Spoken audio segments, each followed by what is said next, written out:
Line's good. Never on. Whoa. Hard. Hardly. Come on, Brent. Line's good. Got real close. The hair high, right? Try and hit 2/3. Have they saved it for her? Yes, they have. Ooh, welcome to Game of Stones, everybody. I am Sean Graham Scott. Alongside, as always, hello, Scott. Hey, Sean. I have a question for you that I meant to ask you last time I saw you, but I forgot till now. And I wanted to know, Sean, what, if anything, is living rent-free in your head right now? Rent-free in my head. Ooh, that's a good one. Well, the Friday song. I can't really shake the Friday song. That's what I was thinking. Just lives in there all the time. And actually, I listened recently to the Jersey Boys soundtrack. Oh. And Dawn, for some reason. The song Dawn. Go away. I'm no good for you. Dawn. Yeah. That one. Yeah. That's a good one, Sean. Me too. It's always songs that are stuck in my head. Yeah. One that I got now is a singer called Audrey Hobart and a song called Phoebe. Okay.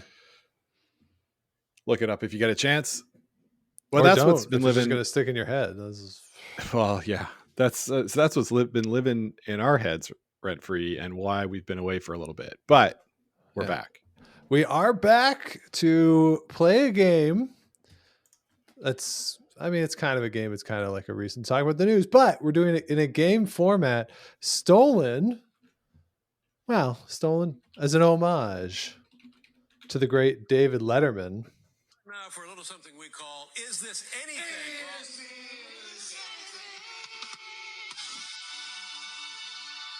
Yeah. So where we talk about whether something is anything, and if not, that's okay. But sometimes something is something, and sometimes something is nothing, right? Yeah, and if it's nothing, then it's just nothing, and it's fine. Yeah, so things have happened across the world of curling over the last couple of weeks. Some of them are something, some of them are nothing. So let's get going, Scott, with Is This Anything? And I'm going to start with some results on the ice. The PointsBet Invitational did take place. New format this year. There was 2 pools of men's play and women's play. So there's only 10 teams of men and 10 teams of women in the field instead of 16, as there has been in the past. Fare thee well to some of the teams, like the club champions. All right, well, that is what it is.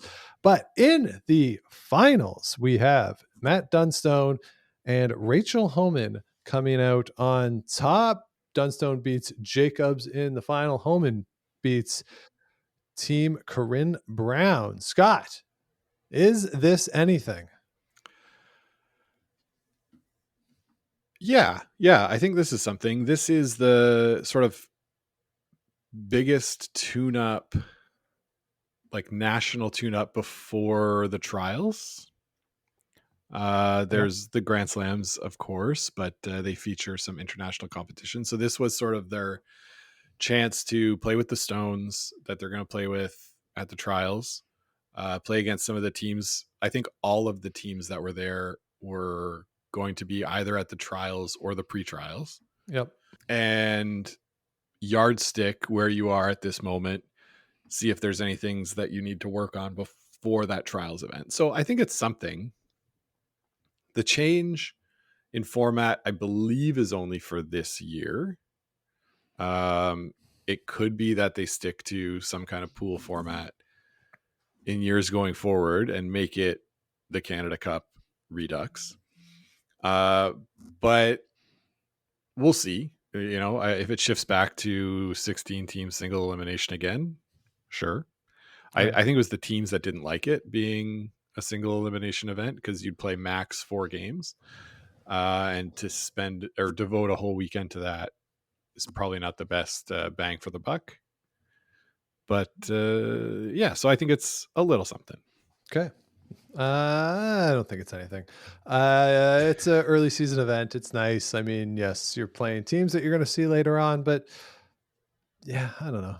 again, it's too early, I think, for it to really be meaningful, but we will do a deeper dive into whether early season results translate into anything as we get closer to the trials. So I'm going to say that it's nothing. Okay. All right, Scott, let's move over to the Grand Slam of curling, which is going on right now. The Tour Challenge is taking place in Nisku, Alberta, and a new rule has been introduced to this event.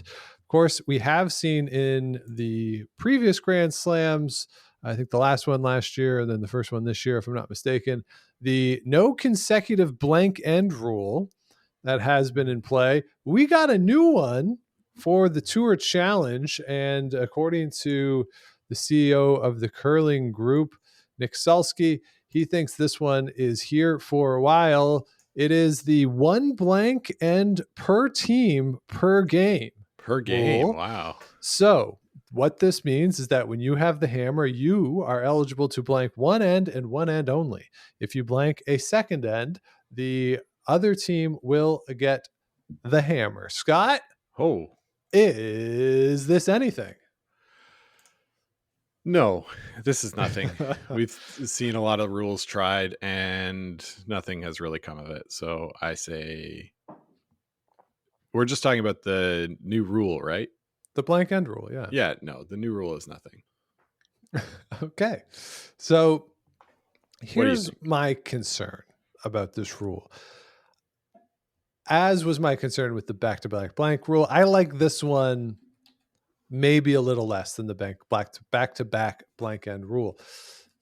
Part of what they're saying in this is they don't like those early game up and down ends that lead to a blank. In this scenario, though, if I lose the draw to the pin and don't have last end, there is a 100% chance my first rock in the first end is coming into the house in the top 12 foot. Now, the other team is not going to hit it, and I understand that.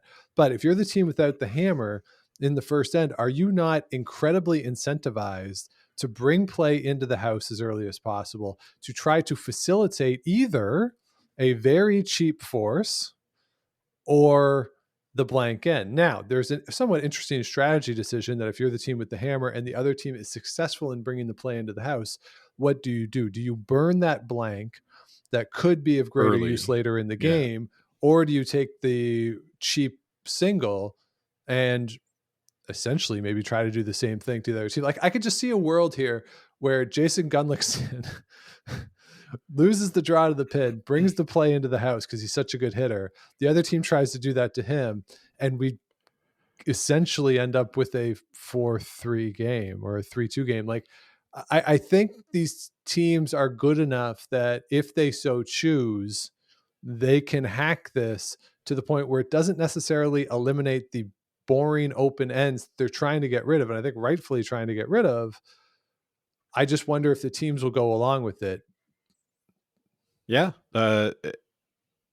If there's, what do they say? Like, if you're not cheating, you're not trying. And if there's a new rule, like if you're not trying to exploit it to its maximum potential, then like you're not really trying. So they will definitely come up with some ways to combat this.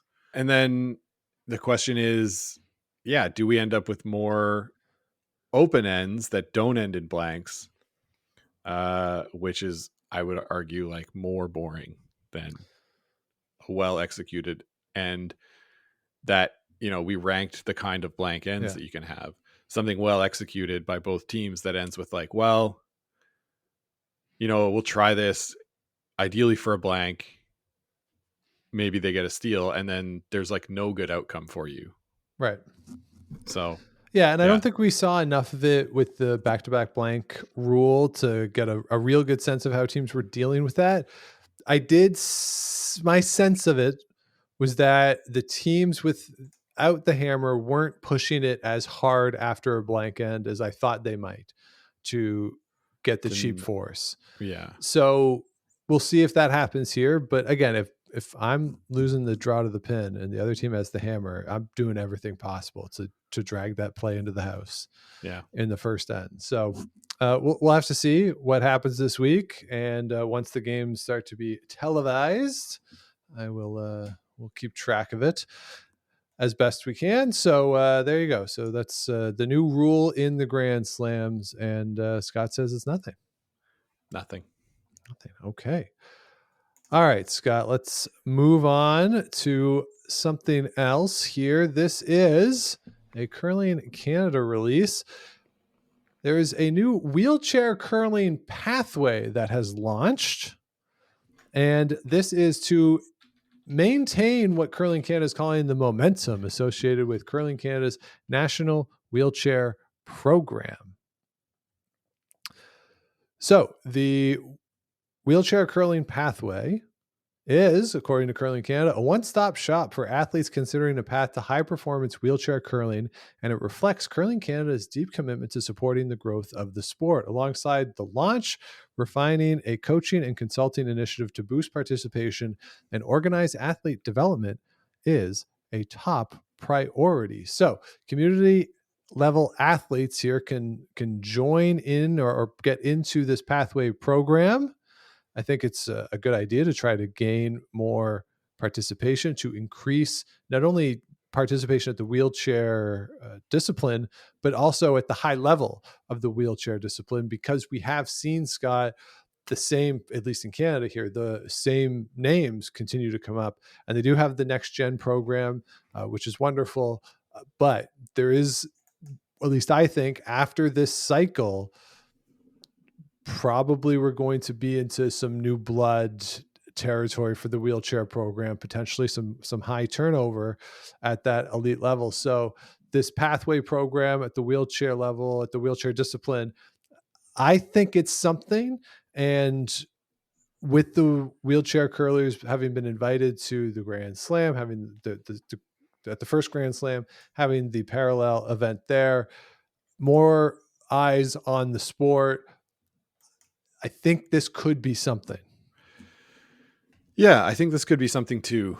In the release, they identified sort of, in addition to what you said, 3 streams that they'll bin athletes into as part of the Pursuit program, and people are able to, apply if they're interested. First, the identification stream, where they're sort of sifting through all the applicants to see who has potential. Then the confirmation stream, so really doubling down on confirming those capabilities and performance competencies. And then the transition stream, which is where you're shifting into the actual high performance representing Canada level. So pretty well thought out. I think a pretty necessary, like you said, the wheelchair program seems to use the same names over and over again, at least since we've been doing the podcast for over almost 8 years now. And even before that, some of the names are still familiar. So this is something that is deliberate. And I do think it's actually a thing, like a deliberate program to identify curlers in this discipline and give them some guidance on how to get where they need to be. When you think about curlers in the 4-person team program, there are performance pathways set up for them already, right? Through juniors, through getting into the men's game. Curling Canada does have tips along the way for teams that are trying to break in. Whereas for the wheelchair program, it, to me, is not as obvious. And I assume to other people, it's not as well. Yeah, I agree. So this program is going to kick off and take effect next season, the 26-27 season. And anybody who would like to submit their declaration form can do so before April the 15th, 2026. So tax day in the United States, 2 weeks before tax day in Canada. You can get that form in. All right, Scott, next thing on the docket, we did have the last chance qualification event to get into the last chance qualification of the Olympic Games. This is like 4 years ago when we had the pre-trials here in Canada. This is kind of what was going on with World Curling. It was the last chance qualification event to get into that event in Kelowna, and we have 3 men's teams, 3 women's teams that are rounding out the fields, and we'll be heading to the West Coast. On the men's side, it is the Philippines with Mark Pfister, who is the skip there.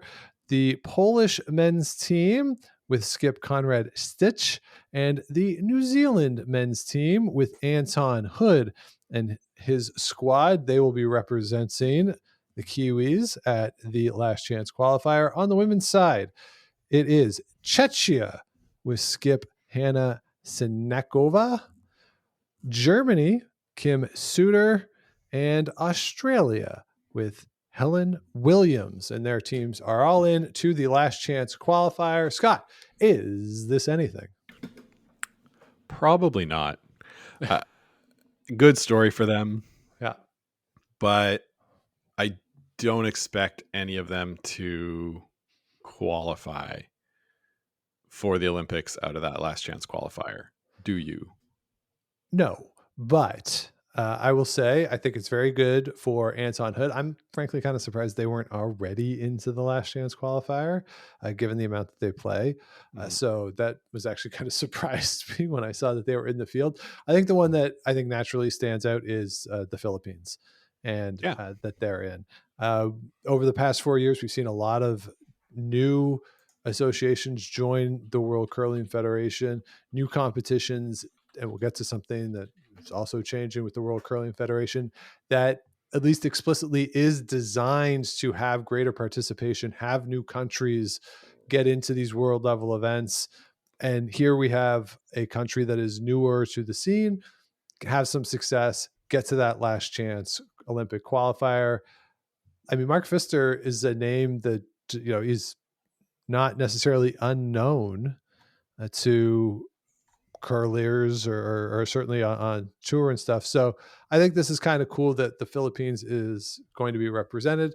Another flag on the ceiling there at that event out in Kelowna. So I don't think it hurts by any means, but yes, would I expect any of them to be marching into the opening ceremonies with their respective nations? I think that's probably a long shot. Probably, yeah. But a good story, like you say. It is a good story. They won the Pan-Continental Bees, apparently, in 2024. And there's also a trailer for a documentary that captures the dedication, challenges, and first wins of the men's Philippine curling team. Okay. Only having been established in 2023, I think. Anyway, we'll let Ryan fact check us on that. But yeah. And so we should bookmark that if we do Movie May again. Done. Yeah. Fun story. So I think it's basically nothing, but yeah, good points. All right. Talking about the Olympic Games, Scott, we got a uniform release yesterday from Curling Canada. This is going to be the uniforms that Canadian athletes will wear in the national or international competitions this season. And they are representative of Canada's Indigenous peoples, designed by Shelby Gagnon, who's from Thunder Bay, Ontario, a multidisciplinary two-spirit Anishinaabe Cree artist, originally from the Arrowland First Nation. And the design is the typical Curling Canada design that you would see with the jackets, but different design on the maple leaf and on the right sleeve. And the design is that of a hummingbird, or it's to evoke the hummingbird. And according to the press release, I had no idea about this, Scott. It kind of blew my mind that hummingbirds can flap their wings up to 80 times per second. I think I knew something like that. I probably couldn't have told you the exact number, but they can fly for up to 20 hours at a time, which represents the endurance and dedication that mirrors that of Canadian curlers hoping to wear the maple leaf on the international stage. There you go. That is quite the symbolism there. Replicas will be on sale starting November 22nd in Halifax at the Trials. Scott, this new design, is this anything?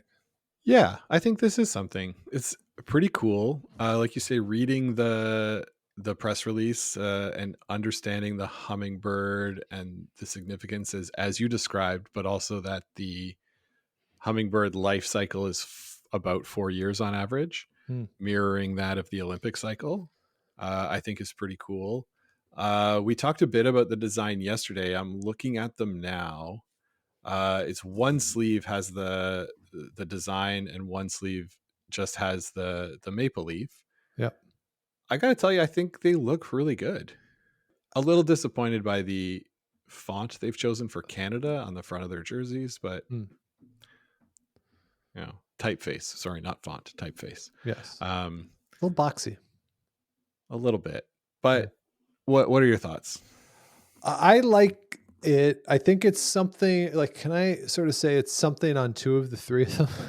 Like, I think on the white, red, maybe not. Yeah, the red one looks good. The black one, for as much as I don't think Canadian teams should be wearing anything other than red or white jerseys, at least there's more red now on the black jacket. So, all right, I'll be okay with it.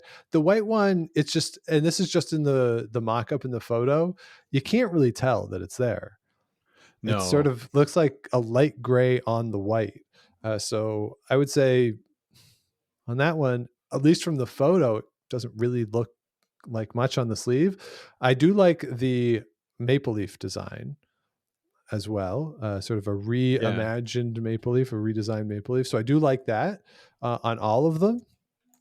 And actually, somewhat strangely, I think my favorite of them is the maple leaf on the white jacket. I think that stands out the best, but the sleeve part on the white, you just can't see it. So I think overall, red is certainly my favorite of the three of them, and sort of somewhat begrudgingly, just out of a principle that I think Canadian teams should wear red or white. I guess the black one, begrudgingly, would be my second choice. Yeah, fair enough. Yeah, I agree. Maybe like an outline of the maple leaf in white on the red jacket would have been better to make it pop for me. But I know what you're saying. Another thing, Sean, that these are going to be supplied by Goldline. Mm-hmm. I know last Olympics we had Lululemon as the supplier for Canadian Olympic gear. Yeah. And I think that extended to the curling team. I honestly can't remember. Well, if I'm wrong, just light me up in the comments. But it's nice to see then that Goldline is the chosen provider for this. Yeah, I think so. It's a nice to have a curling team or a curling company make it. Yeah. So yeah, I agree. And according to my quick Google here, Lululemon is the official outfitter for Team Canada at the 2026 games. Okay. So there you go. So they won't be wearing these at the opening and closing ceremony, and potentially not at a medal ceremony if Canada wins a medal, but during the games, they'll have them on. Yeah. Yeah, that'll be good. I like that. All right, Scott, the final topic that I have for Is This Anything is something that has been rumored for a while and was officially officialized earlier this week when the World Curling Federation formally announced major changes to World Curling competition structures for the next Olympic cycle. Scott, we haven't gotten the Canadian trials. We haven't gotten the last chance qualifier. We're not within 3 months of the Olympics, and we're changing it up for the next cycle. They can't let us live in a moment. Throwing it all overboard. Oh my goodness. Yeah. I think this is something, Sean, but why don't you go and say what it is? All right. So we have big changes here. So we'll start with the Men's and World Curling Championships. These events, which currently are at 13 teams, they are going to expand to 18 teams, but We will no longer have a round robin. So at the men's and women's World Curling Championships, there will be 2 pools of 9 teams. The teams that finish in first place will progress directly to the semifinals. The second and third place finishers will cross over in qualification games. The winners will play in the semifinals. So same number of playoff games as the current format, same number of playoff teams with 6, but we are now into pool play with this new format. The top 14 teams from each year will retain their place for the following season. The bottom 4 teams will be relegated to a new event, the World Curling B Division Championships. And in this expanded format of the Worlds, there is now a tiered system. The World Curling B Division Championships will be held annually in November, featuring 16 men's and women's teams, respectively. So 32 teams will be at the event, 16 men's, 16 women's. The championship will produce the final 4 qualifiers for the World Curling Championship, which will be held in the spring. The bottom 4 teams will be relegated to the World C Division Championships, and the World C Division Championships will feature the relegated B Division teams and any remaining member associations.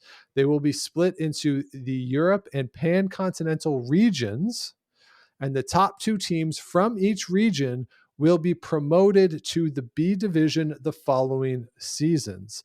These events will take place at the end of the season, and that will take the spot that is currently held by the European C Championships. So that is how the World Championship will take place. So theoretically, if you are a C level team in the spring, you go to C's, you get out of that, then you go to B's in November, you get out of that, then you're in the World Championship. So theoretically, anybody can enter into C, or any member association can enter into the C's and play in the World Championship a year later, roughly a year later. Mm-hmm. So that is how the new format is going to work for the World Championships. We also are changing up the European Curling Championship, and we're getting rid of the B's and the C's. It's only going to be the A division for the Euros moving forward.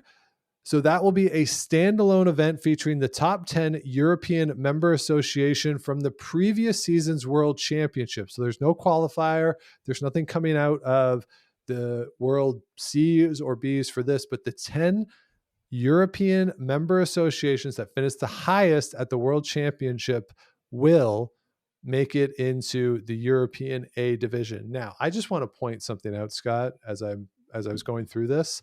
It did occur to me that there's a world in which there are not 10 European teams at the World Curling Championship in this format. The math exists that there's not 10 European teams. Yeah, but then there's the B division as well. So then it would go down to those that are in the B division. Yes, but I would very much enjoy a world in which this kind of looks silly to say the top 10 at the Worlds, and then there's not 10 at the Worlds. So, but wait, Sean. Yes. There's more. There is, in fact, more. So for the European A division, we are also going to be going into pools. We're not going to, even though there's only 10 teams, we're not playing them all. We're going to go to 2 pools of 5. And then the top 2 finishers from each pool will cross over into a semifinal round. So the European Championship, which was a week-long, really fun event, round robin, great matchups, everybody's playing everybody. Now it's like a slam.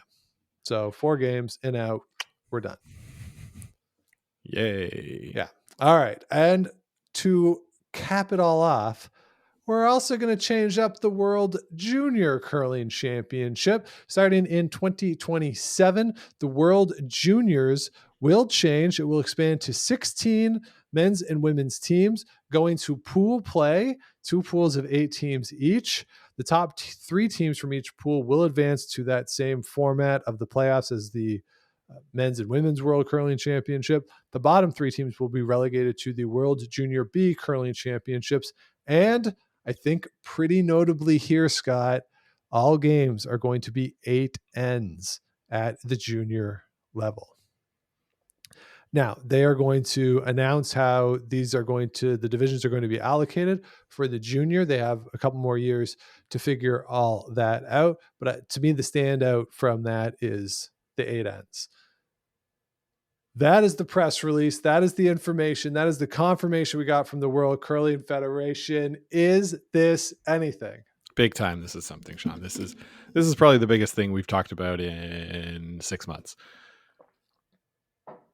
Maybe how dare you? Maybe even longer. Just dismiss Jerry curls. Well, I think if you listen to our episode on Jerry curls, you would agree with me on that. Yeah, this is huge, right? This is them basically saying Canada was upset at having to go to Pan-Continentals. We're not doing that anymore.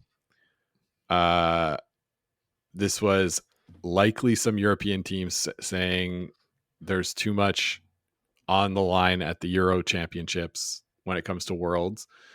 You probably have member associations that used to be part of the Pacific Asia region that are wondering why they have to go to this Pan-Continental to qualify. So it really streamlines all of the qualification process for the Worlds and makes it sort of equal for everyone. Where also then they're sort of shoving together the Canadian national championship format of the 18 teams. Hey, let's shove that into A. Then, okay, well, let's take kind of the World or the Euro B and C tiered system. Let's shove that into the Worlds, make that part of the tiered system. And then, by the way, like the slams, we're going to turn the Euros into kind of a glorified slam. It's a Euro slam, yeah. Which I think that's the one that's the most of a shame for me, because you're right, that Euro event was probably second in quality to a world championship, and not having the teams have to play everybody, I think is kind of a detriment to the teams that are trying to get up and into that kind of event. So that one is the one that I'm the most bummed out about. At a world championship, I think having to play everybody, it kind of makes sense. But I think that at the national championship too, like you should have to play all the teams. Yep. Beat everybody, or if you don't, win more games than they do.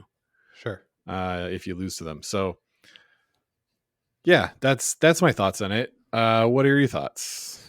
Yeah, I think this is somehow trying to be both inclusive of more member associations while also restricting the participation of member associations. So with the Euros, right, in this format, with nothing on the line in terms of the World Championship, and you can make an argument, should qualification for the World Championship be based on that? That's a different discussion. But why in the world now, if you're Sweden, are you sending Nicholas Edin and Anna Hasselberg to that? Maybe you don't. Right. They have other things they can do. They're in North America, right? Like, so the Euros potentially just becomes a bit of an afterthought to that. And one of the strengths, I think, of the format of the Euros and the Pan-Continental, and I think you can make strong cases that the Pan-Continental was not worth the obvious expense that went into it. But you are guaranteeing member associations and teams quality games against people who they otherwise would not get to play against. Like, if you're talking about growing the sport, frankly, getting your doors blown off a few times is part of that process. And okay, yes, it's maybe not fun to watch and not entertaining, but like, it's it's part of it. Like teams develop, member associations can develop by having that access, giving that carrot to folks. Maybe we should talk to Ling about this too. Ling and Jason, I'd be curious to get their thoughts on it. But does it take some of that motivation away to put in that time and that personal effort where you're not going to have those same experiences at that high quality level? And it also minimizes or reduces the number of games that the elite level teams will have to play against not each other. And again, you can make a case in terms of the entertainment value of it. You can make a case in terms of potentially growing the game, but the insularity of curling at the highest level continues. And I think this fosters that rather than make it more inclusive. And that is the concern I have for the sport writ large. Is we've seen it in Canada. All the lineup changes have not really brought new people into the elite level. It's just shifted the folks who are already in that club. And now we're having fewer and fewer events where those teams are going to be playing not each other. So at some point, and I wonder this about golf too. This really does kind of remind me of the way the PGA Tour has done some stuff. At what point does the challenge or do you put the hurdle so high to get into that club that nobody's willing to go over them, or fewer and fewer people are willing to go over them? And I don't know, does this, we've talked about it on the show before, just the reduction of the quote unquote middle class of curling. What does that do at a member association level to that? Yeah. Willing and or able. Yeah. To do it. Right. We talked about the wheelchair pathway earlier, and I think that's a good way to bring people into the pipe, right? Sure. Yeah. Identify the talent, bring them into the pipeline. I said at that time, there's well-defined pathways for 4-player curling teams, but those pathways are getting harder and harder to follow through.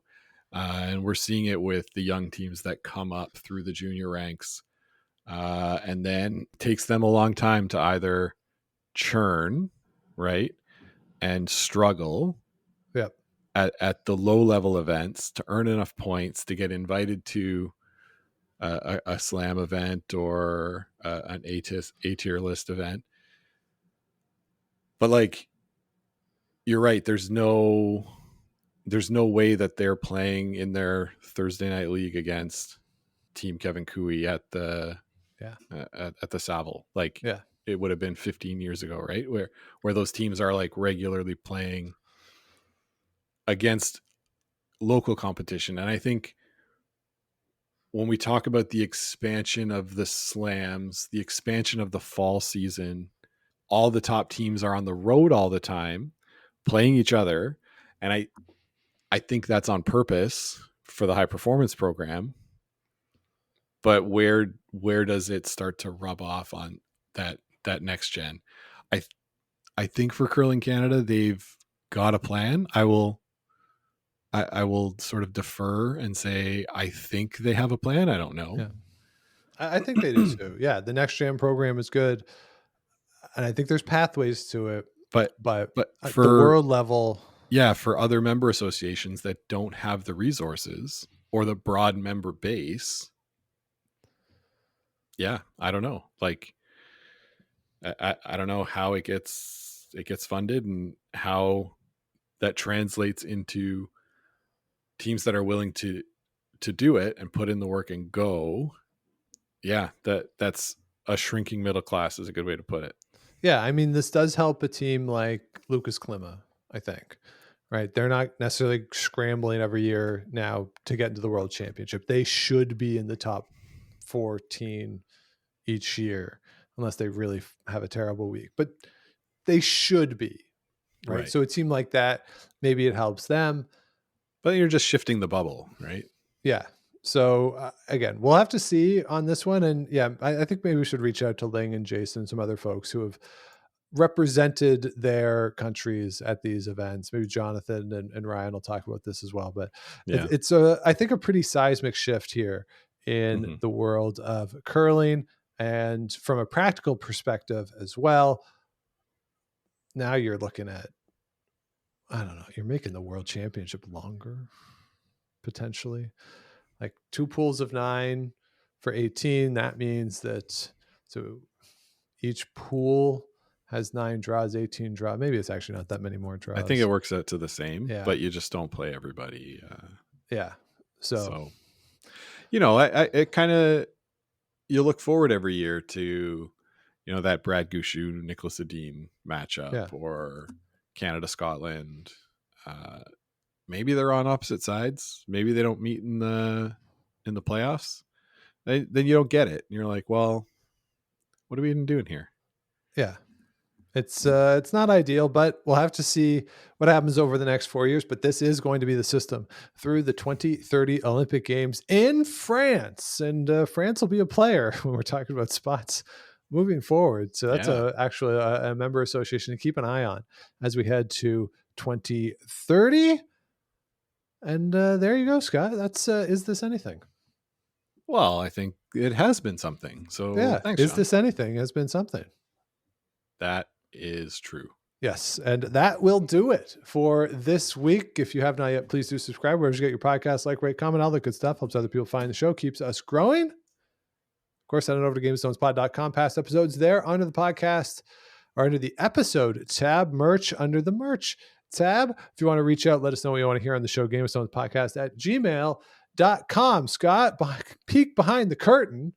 We have both paused the Blue Jay game. It is the evening of Wednesday, the 15th of October. We have paused the game, and it is 10 to 9 Eastern time. I don't know what has happened, but what are your expectations for what we're about to go watch? I expect them to grit it out this game. You know, work the counts, have long at bats, put the ball in play, force some good defense. I think it'll be close. The Mariners are a good hitting team, but that's what I expect. A gritty, close game tonight. Yeah, I certainly hope so. And if not, we will submit this to Old Takes Exposed. And there you go. Yeah. So everybody out there, hope you're having a great fall. Enjoy the curling from Nisku. If you're into the baseball, enjoy the baseball. We'll be back with you again next week. But until then, keep those brooms on the ice and don't dump that intern. Make the final.